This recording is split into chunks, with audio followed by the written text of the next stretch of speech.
எல்லாருக்கும் வணக்கங்க. இன்றைக்கி நான் செய்கிறது வந்து தேங்காய் பால் சாதம்.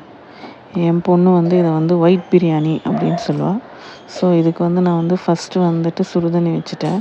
சுடுதண்ணி வச்சுட்டு தேங்காய் வந்துட்டு அரை மூடி தேங்காய் எடுத்து கட் பண்ணி அதில் வந்து இந்த சுடுதண்ணி ஊற்றி தேங்காய் பால் எடுத்துட்டேன். அதுக்கப்புறமா வந்துட்டு அரிசி 1 டம்ளர் அரிசி வந்து இண்டியா கேட் அரிசி ஊற வச்சாச்சு. ஊற வச்சதுக்கப்புறமா நான் வந்து தேங்காய் பால் வந்து 3 தடவை எடுத்தேன். அதாவது ஃபஸ்ட்டு ஒரு தேங்காய் பால், அப்புறம் செகண்டு, அப்புறம் தேர்டு. இதில் ஃபஸ்ட்டு, செகண்டு, தேர்டு எடுக்கையில் அதுலேயே வந்து நான் வந்து ஏலக்காவும் கிராம்பும் போட்டு தனித்தனியாக 3 கிளாஸ் பாலும் தனித்தனியாக எடுத்து வச்சுட்டேன்.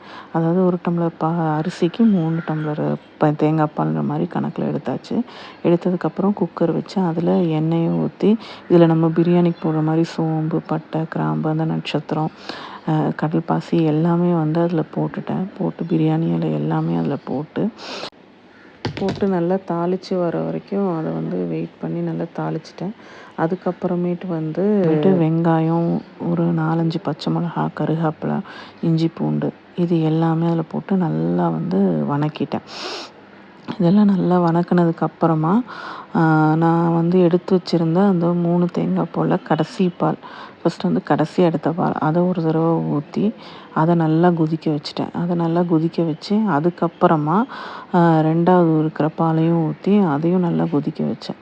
அதுக்கப்புறம் 3வது பால், இப்படி 3வது பால் ஊற்றி நல்லா கொதித்ததுக்கப்புறம் அரிசியை அதில் போட்டு அரிசி நல்லா கொதித்து வந்ததுக்கப்புறமா குக்கர் வந்துட்டு நான் வந்து மூடிட்டேன். இப்போ குக்கர் வச்சு மூடி 3 விசில் வந்ததுக்கப்புறம் அதை இறக்கி வச்சேன். இறக்கி ஓப்பன் பண்ணி பார்த்தா இதோ சூப்பரான தேங்காய் பால் சாதம் ready. That means white biryani.